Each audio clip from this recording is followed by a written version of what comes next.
Hi all, എല്ലാവർക്കും ക്വസ് P S C hustle P Y ക്യൂയിലേക്ക് സ്വാഗതം. നമ്മളിന്ന് നോക്കാൻ പോകുന്നത് new S C R T social സയൻസിലെ 5ാമത്തെ ചാപ്റ്ററാണ് വരയ്ക്കാം വായിക്കാം. ഓക്കെ, ഇതിന് മുന്നേയുള്ള 4 ചാപ്റ്റേഴ്സ് കംപ്ലീറ്റ് ആക്കിയിട്ടുണ്ട്. 5th സ്റ്റാൻഡേർഡ് ബേസിക് സയൻസും കംപ്ലീറ്റ് ആക്കിയിട്ടുണ്ട്. കണ്ടിട്ടില്ലാത്തവർക്ക് കണ്ടു നോക്കുക, പ്ലേലിസ്റ്റ് ഞാൻ ഇവിടെ കൊടുത്തിരിക്കാം. ഓക്കെ, അപ്പോൾ നമുക്ക് പാഠത്തിലേക്ക് പോയാലോ. ഭൂപടങ്ങളെക്കുറിച്ചുള്ളൊരു ചാപ്റ്ററാണ്. അപ്പോൾ നമുക്ക് ആദ്യമേ ഭൂപടത്തിനെ കുറിച്ച് ചെറിയ ഒരു ബേസിക് ഇൻട്രോ നമുക്കൊന്ന് നോക്കാം. ഓക്കെ, ഇന്ന് വരെ കണ്ടെത്തിയതിൽ വെച്ച് ഏറ്റവും പഴക്കമേറിയ ഭൂപടങ്ങൾ ഏതാണെന്നറിയുമോ? മെസപ്പൊട്ടേമിയൻ കളിമണ്ണിൽ നിർമ്മിച്ച് ചുട്ടെടുത്ത ഫലകങ്ങളാണ് ഇന്ന് വരെ കണ്ടെത്തിയതിൽ വെച്ച് ഏറ്റവും പഴക്കമേറിയ ഭൂപടങ്ങൾ. ആദ്യം ഭൂപടം വരച്ചതായി കരുതപ്പെടുന്നത് ഗ്രീക്ക് തത്വചിന്തകനായ അനക്സിമാൻഡർ ആണ്. ഓക്കെ, അനക്സിമാൻഡർ ആണ് ആദ്യമായി ഭൂപടം വരച്ചതായി കണക്കാക്കപ്പെടുന്നത്. എങ്ങനെയാണ്? തൂകലിലും വെങ്കല ഫലകങ്ങളിലുമാണ് അലക്സിമാൻഡർ ഭൂപടം നിർമ്മിച്ചത്. ഓക്കെ, ഇനി ആധുനിക ഭൂപട നിർമ്മാണത്തിൻ്റെ പിതാവ് എന്നറിയപ്പെടുന്നത് മെർക്കാറ്റർ ആണ്.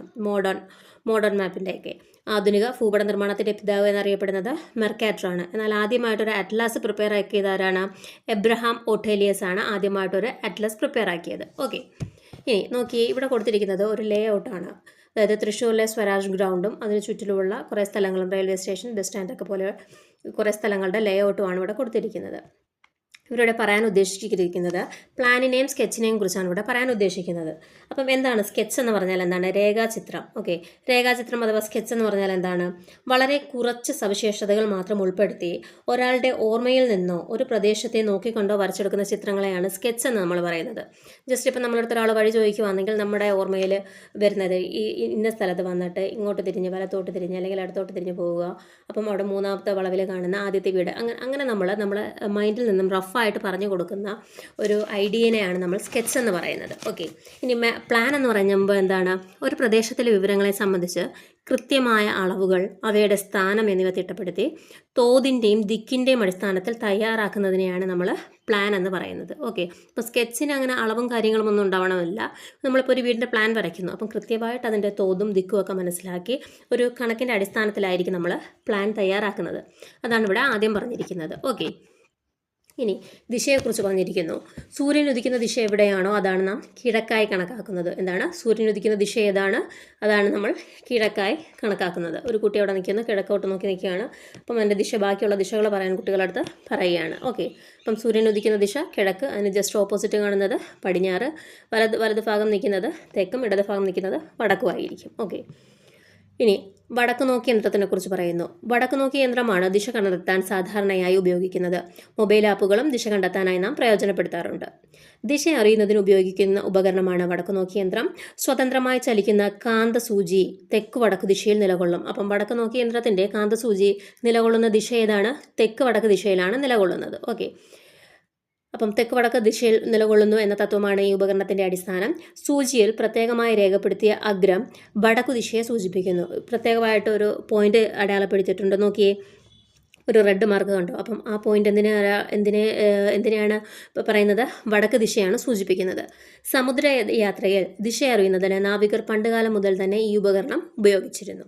ഓക്കെ, അപ്പം വടക്ക് നോക്കി യന്ത്രത്തിൻ്റെ ദിശ എങ്ങനെയാണ് കാണിക്കുന്നത്? തെക്ക് വടക്ക് ദിശയിലാണ് അതിൻ്റെ കാന്തസൂചി നിലകൊള്ളുന്നത്. അതിനകത്ത് ആ മാർക്ക് ചെയ്ത ഭാഗം ഏതാണ്? വടക്ക് ഭാഗമാണ്. ഓക്കെ, ഇനി ഭൂപടത്തിലെ ദിശകൾ. ഭൂപടത്തിൽ സാധാരണയായി ദിശ കാണിക്കുന്ന അടയാളം നൽകിയിരിക്കും. ചുമർ ഭൂപടങ്ങളുടെ മുകൾ ഭാഗത്ത് വടക്ക് ദിശയെ സൂചിപ്പിക്കുന്ന അടയാളം കാണാം. ഭൂപടത്തിൻ്റെ ചുവട് ഭാഗം തെക്ക് ദിശയും വലത് ഭാഗം പടിഞ്ഞാറ് ദിശയും ഇടത് ഭാഗം കിഴക്ക് ദിശയും സൂചിപ്പിക്കുന്നു. നമുക്കറിയാവുന്ന കാര്യങ്ങളാണ് അല്ലേ? അത് കഴിഞ്ഞിട്ട് കുട്ടികൾക്കുള്ള ആക്ടിവിറ്റിയാണ്. നമുക്കൊന്നും വേണ്ട, നമുക്ക് ആവശ്യമുള്ള ഭാഗം മാത്രം നോക്കിപ്പോകാം.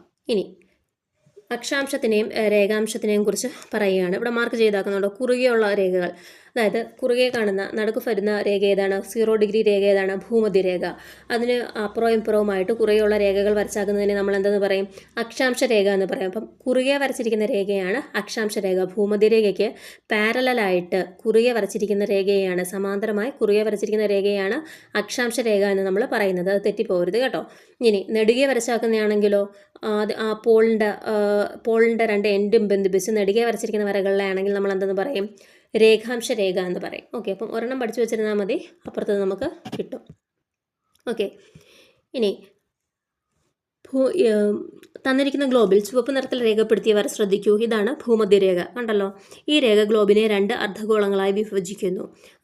അതിന് ഭൂമധ്യരേഖയും അതിന് സമാന്തരമായി മുകളിലും താഴെയും വരച്ചിരിക്കുന്ന വൃത്താകൃതിയിലുള്ള മറ്റ് രേഖകളും ശ്രദ്ധിക്കൂ. ഇതാണെന്ത്? അക്ഷാംശ രേഖകൾ. അക്ഷാംശ രേഖകൾക്ക് ലംബമായി വരച്ചിരിക്കുന്ന വൃത്താകൃതിയിലുള്ള രേഖകളെ കണ്ടില്ലേ? ഇവയാണ് രേഖാംശ രേഖകളെന്ന് പറയുന്നത്. ഓക്കെ. ഗ്ലോബും ഭൂപടവും. ഗോളാകൃതിയിലുള്ള ഭൂമിയുടെ മാതൃകയാണ് ഗ്ലോബ് എന്ന് പറയുന്നത്. ഗോളാകൃതിയിലുള്ള ഭൂമിയുടെ ഉപരിതല സവിശേഷതകൾ ഒരു പരന്ന പ്രതലത്തിൽ വരച്ചു ചേർത്താൽ അതെന്തായി മാറും? ഭൂപടമായി മാറും. ഓക്കെ. ഇനി കേരളത്തിൻ്റെ മാപ്പൊക്കെ കൊടുത്തിരിക്കുന്നു. അപ്പം ഒരു മാപ്പിനകത്ത് എന്തൊക്കെ കാണും? തലക്കെട്ട് കാണും, ഒരു ഹെഡിങ് കാണും, തലക്കെട്ട് കാണും, അതിൻ്റെ ദിശ കാണും, അതിൻ്റെ സൂചിക കാണും. ഓരോ ഇൻഡിക്കേറ്റേഴ്സ് എന്നിട്ട് ഇതെന്തിനെയാണ് സൂചിപ്പിക്കുന്നത് എന്നുള്ള ഇൻഡിക്കേറ്റേഴ്സ് അഥവാ സൂചിക കാണും, ദിശ കാണും. മുകൾ ഭാഗത്താണ് പൊതുവെ തലക്കെട്ട് നൽകുന്നത്. ഭൂപടത്തിൻ്റെ ഉള്ളടക്കത്തെ സൂചിപ്പിക്കുന്നതാണ് തലക്കെട്ട്. ഓക്കെ. പിന്നെ അതിൻ്റെ ദിശ കൊടുത്തിരിക്കുന്നു. പിന്നെ ഓരോ പിക്ചേഴ്സ് കൊടുത്തിരിക്കുന്നുണ്ട്. നമുക്കറിയാവുന്ന കാര്യങ്ങളാണ് ഇതൊക്കെ. ഡോട്ടഡ് ലൈൻസ് എന്ന് പറയും സംസ്ഥാന അതിർത്തി. സ്ട്രൈറ്റ് ആയിട്ടുള്ള ബ്ലാക്ക് ലൈൻ ആണെങ്കിൽ ജില്ലാ അതിർത്തി, ജില്ലയുടെ ബോർഡറിനെ പറയുന്നു. പിന്നെ കൈവഴി ഒഴുകി വന്ന് ചേരുന്നത് അല്ലേ, നദി. പിന്നെ ചുമന്ന വരകളാണെങ്കിൽ ദേശീയപാതകൾ. പിന്നെ റെയിൽപാതകൾ കൊടുത്തിട്ടുണ്ട്. സ്റ്റാർ ചിഹ്നം എന്താണ്? തലസ്ഥാനമാണ്, തലസ്ഥാനം. ബ്ലാക്ക് ഡോട്ട് എന്താണ്? ജില്ലാ ആസ്ഥാനം. പിന്നെ തുറമുഖം, വിമാനത്താവളം ഒക്കെ കൊടുത്തിട്ടുണ്ട്. സംസ്ഥാന പാതകളൊക്കെ കൊടുത്തിട്ടുണ്ട്. വേണമെങ്കിൽ നമുക്ക് പിക്ചർ തന്നിട്ട് ഇത് എന്തിനെ സൂചിപ്പിക്കുന്നു എന്ന് വേണമെങ്കിൽ ചോദിക്കാം. ഓക്കെ. ഇനി ഗ്ലോബിലും ഭൂപടങ്ങളിലും ജലാശയത്തെ സൂചിപ്പിക്കാൻ ഉപയോഗിക്കുന്ന നിറം ഏതാണ്? ബ്ലൂ ആണല്ലേ, ബ്ലൂ. ഓക്കെ, ബ്ലൂ ആണ് ഉപയോഗിക്കുന്നത്. അപ്പോൾ അതിൻ്റെയൊക്കെ ചിഹ്നങ്ങൾ പൂരിപ്പിക്കാൻ വേണ്ടിയിട്ട് കുട്ടികൾക്ക് ആക്ടിവിറ്റി കൊടുത്താക്കുകയാണ്. ഇനി അടുത്ത് നോക്കിയാൽ കാർട്ടോഗ്രാഫി. എന്താണ് കാർട്ടോഗ്രാഫി? ഭൂപടങ്ങൾ തയ്യാറാക്കുന്ന ശാസ്ത്രശാഖയാണ് ഭൂപടശാസ്ത്രം അഥവാ കാർട്ടോഗ്രാഫി. ഭൂപടങ്ങൾ തയ്യാറാക്കുന്ന ആളെ കാർട്ടോഗ്രാഫർ എന്നാണ് അറിയപ്പെടുന്നത്. നമ്മുടെ രാജ്യത്ത് ഭൂപടങ്ങൾ നിർമ്മിക്കുന്നതിനും പരിശോധിക്കുന്നതിനും പ്രസിദ്ധീകരിക്കുന്നതിനും ചുമതലപ്പെട്ട കേന്ദ്ര സർക്കാർ ഏജൻസിയാണ് സർവേ ഓഫ് ഇന്ത്യ. ഉത്തരാഖണ്ഡിലെ ഡെറാഡൂൺ ആണ് ഇതിൻ്റെ ആസ്ഥാനം. അപ്പം റിപ്പീറ്റഡ് ചോദ്യമാണ് അല്ലേ? ഡിഗ്രി ലെവലായാലും 10th ലെവലായാലും എല്ലാ എക്സാമിനും ഒരേപോലെ ചോദിക്കുന്ന ഒരു ചോദ്യമാണ്. എന്താണ്? സർവേ ഓഫ് ഇന്ത്യയുടെ ആസ്ഥാനം എവിടെയാണ്? ഡെറാഡൂൺ, ഉത്തരാഖണ്ഡാണ്. ഓക്കെ. ഇനി കേരളത്തിൻ്റെ തെക്കേ അറ്റത്തുള്ള ജില്ല ഏതാണ്? തിരുവനന്തപുരം. കേരളത്തിൻ്റെ വടക്കേറ്റത്ത് കാസർഗോഡ്. 2 സംസ്ഥാനങ്ങളുമായി അതിർത്തി പങ്കിടുന്ന ജില്ല ഏതാണ്? വയനാട്. ഭാരതപ്പുഴ ഒഴുകുന്ന ജില്ല കിഴക്ക് നിന്ന് പടിഞ്ഞാറോട്ട് അല്ലേ? കാസർഗോഡ് നിന്ന് തിരുവനന്തപുരം വരെയുള്ള റെയിൽപാതയുടെ ദിശ ഏതാണ്? വടക്ക് നിന്ന് തെക്കോട്ട്. കേരളത്തിൻ്റെ അയൽ സംസ്ഥാനങ്ങൾ ഏതൊക്കെയാണ്? അറിയാലേ? ഏതാണ്? തമിഴ്നാട്, കർണാടക, ആന്ധ്രാപ്രദേശ്. ഇനി കുട്ടികൾക്കുള്ള ആക്ടിവിറ്റിയാണ് പിന്നെയും കൊടുത്തിരിക്കുന്നത്. താഴോട്ട് പോയി നോക്കിയേ.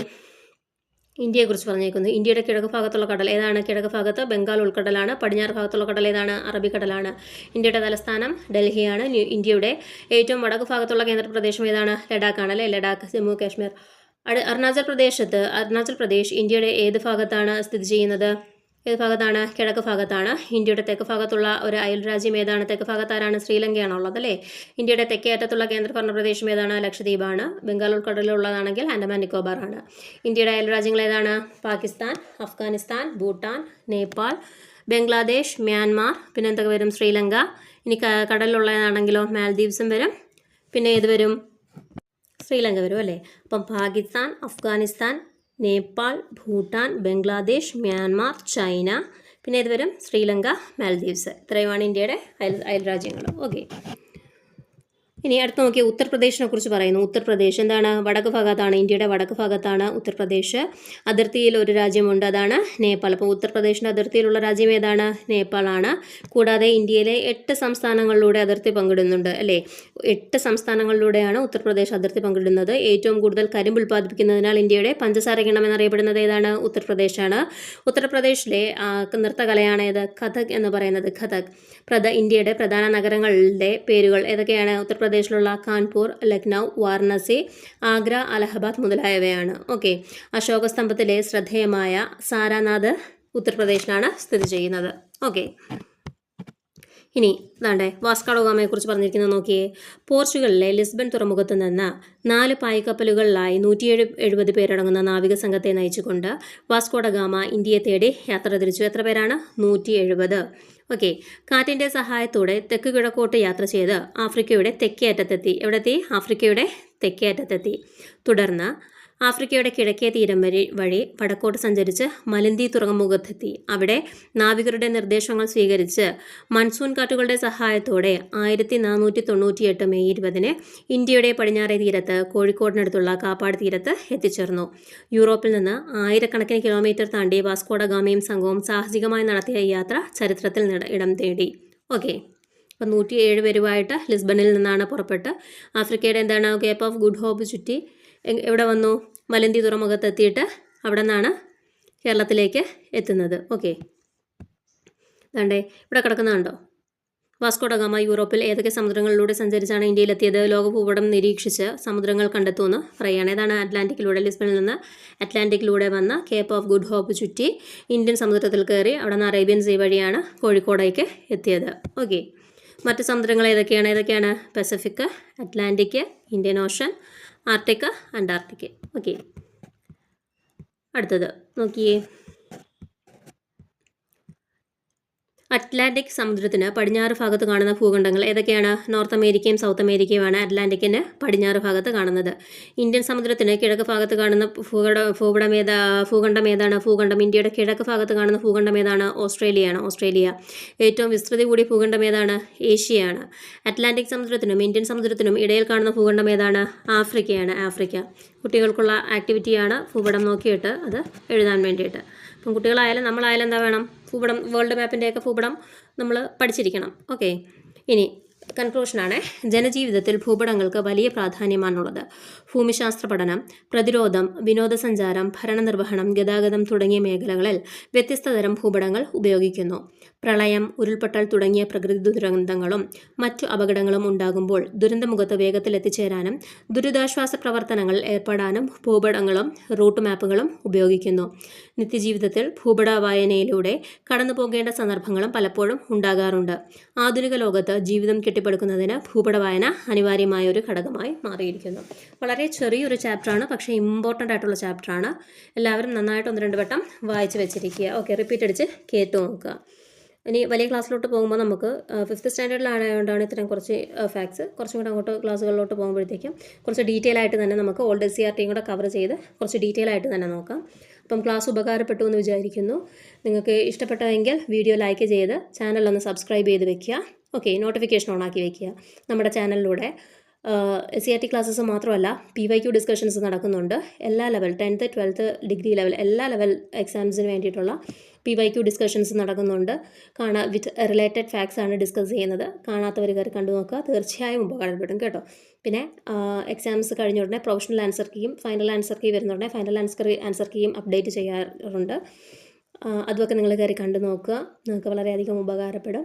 ഓക്കെ, അപ്പം PYQ ഡിസ്കഷൻസ് എല്ലാം കാണുക. ഓക്കെ, അപ്പം താങ്ക് യു ഓൾ. പുതിയൊരു ക്ലാസ്സുമായിട്ട് നാളെ വീണ്ടും കാണാം.